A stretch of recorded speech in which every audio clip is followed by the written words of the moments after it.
国猛将闭关苦练3年，擂台亮出独门腿法，对准老外头部连踢三脚强势 KO 对手。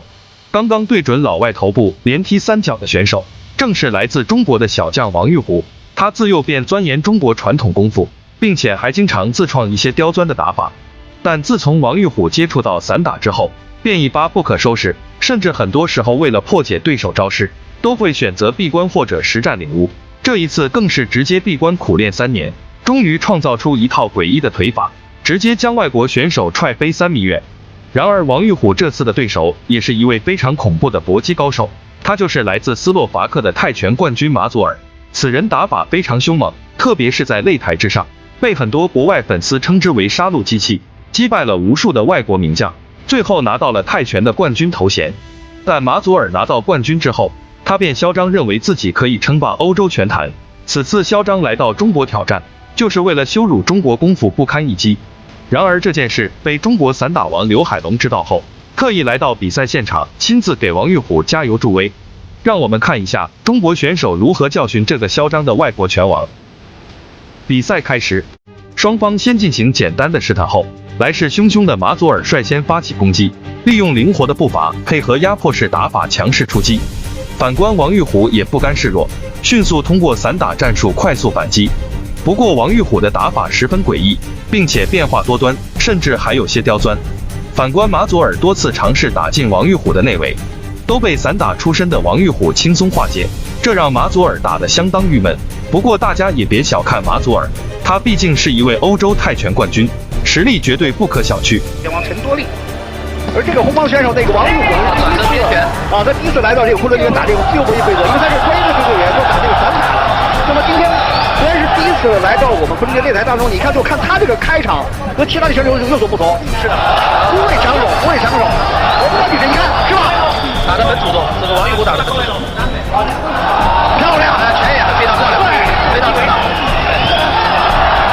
王玉虎的进攻招式让马祖尔防不胜防，诡异的拳法配合刁钻的腿法，打得马祖尔痛苦不堪。而马祖尔原本习练的就是泰拳招式，他必须要靠近对手内围，然后再使用重拳或者膝法反击。但王玉虎根本不给马祖尔这种机会，不管是近距离还是中远距离，王玉虎都占据了很大的优势，并且王玉虎此时还没有使出诡异的腿法，只是单纯使用刁钻的拳法攻击而已。慢热型的选手有这么一个机会，对，在比赛一开始就施压力。对，因为中国的散打运动员一般速度比较快，但是泰拳手一般都慢热。对，这个是王玉虎还要考虑的，就是会不会这个沾马祖尔这个出来这个后劲儿，如果说是随着比赛进行后劲儿出来，自己要小心。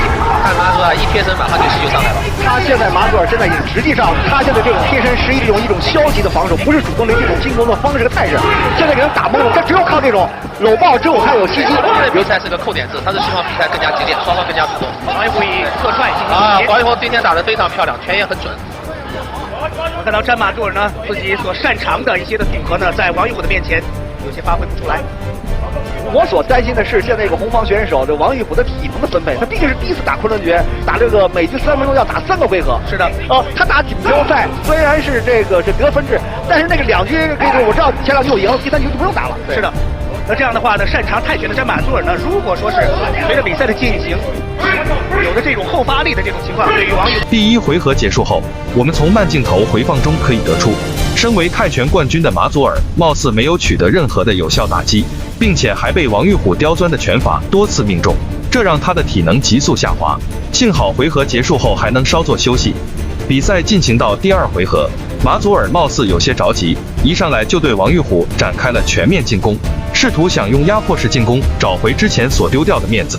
反观王玉虎在此回合也明显改变了战术，他在第1回合中让马祖尔明显尝试到了拳法的厉害，然而在这个回合中，王玉虎开始亮出他自己自创的独门刁钻腿法，打得马祖尔手忙脚乱，不知道该如何防守，就像一个待宰的羔羊一样，静静地等着王玉虎拳打脚踢。打中近的话，王玉虎是有优势的。对，就怕打这种近战，传到打近战他就不稳了。对，他没练过戏法，他没有戏法，而且还不知道怎么防。对。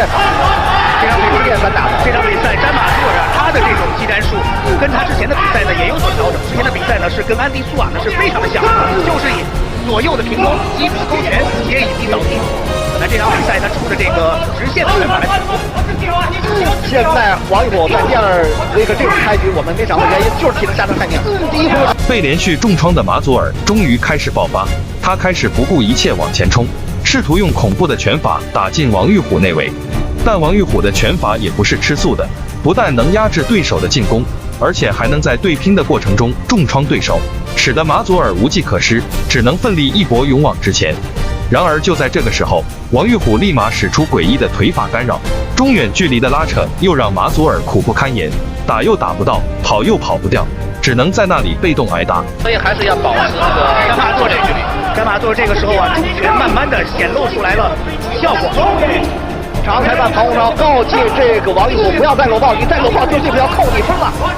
真有分说题特征，他希望比赛对抗更激烈一点，大家都很熟，然后防止搂抱和纠缠，是这样的，也适合电视观众的这个时候，詹马座尔呢已经是找回了自己的节奏。对于王玉虎来说，如果是跟詹马座尔玩这样的节奏的话，对自己非常不利。他不是想玩这种节奏，他是没体能。你说第一次打昆仑决赛，不知道这三回合怎么打，我分配体能是不会的。昆仑决这个每个回合对抗都是很激烈的，他要对体能有帮助。现在王玉虎非常奋力的进行还击，现在王玉虎只能靠他那个右手的后手之前了，因为没有任何招数。但是后手之前打就不如第一局有穿透力，人家距离有这么高。这就是典型的体能下降一个。第二回合比赛结束了，王玉虎闭关3年，期间也是很少锻炼，导致他有些体力不支了。然而这个时候，整个全场中只有外国选手最开心了。但他可能不知道，其实这正是王玉虎的战术圈套。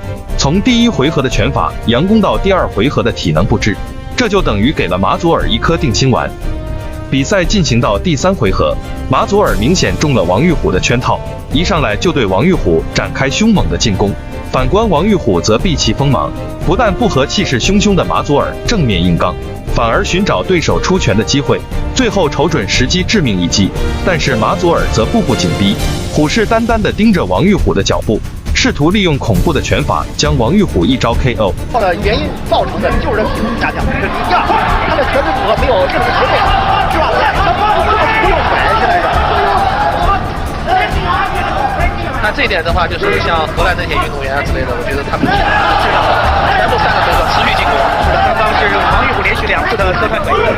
他在这是一种对手不是？你看现在这个反而看这个这个还别。他用这种方式是体能是下降很大的。你看，但是他的迎击拳还比较准，现在王玉虎在迎击侧打了2个迎击，他就靠这个右手的后手之前，没有任何的招数他已经。现在我们看他玩这个斯洛伐克的马佐尔，你看他的拳腿就符合，是吧？一个体能好的原因，再一个他从第二回合已经慢慢。比赛进行到回合后半段，王玉虎终于不再隐忍，果断亮出自创独门刁钻腿法，瞄准马佐尔头部就是一脚，直接将马佐尔踹翻在地。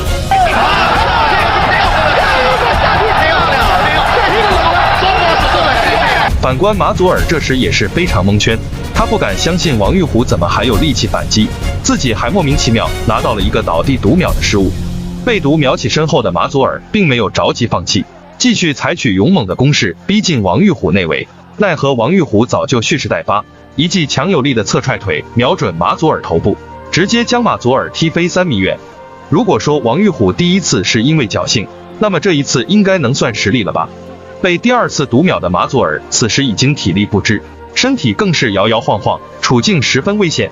对，直线对吧？这是第2次，对，为何马佐尔被读秒？对，这比赛没悬念，这比赛就没悬念了，打得非常好。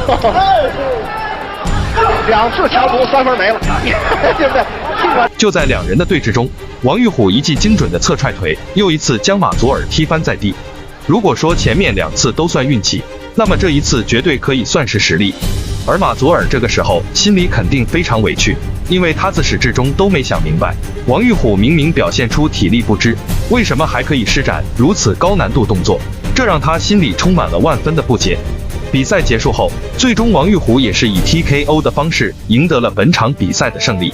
他用自己自创的独门刁钻腿法，狠狠地打脸老外3次，最后还拿到了一个侧踹王的称号，给那些心怀不轨的外国选手狠狠上了一课。让他们见识到了中国选手的实力与强悍。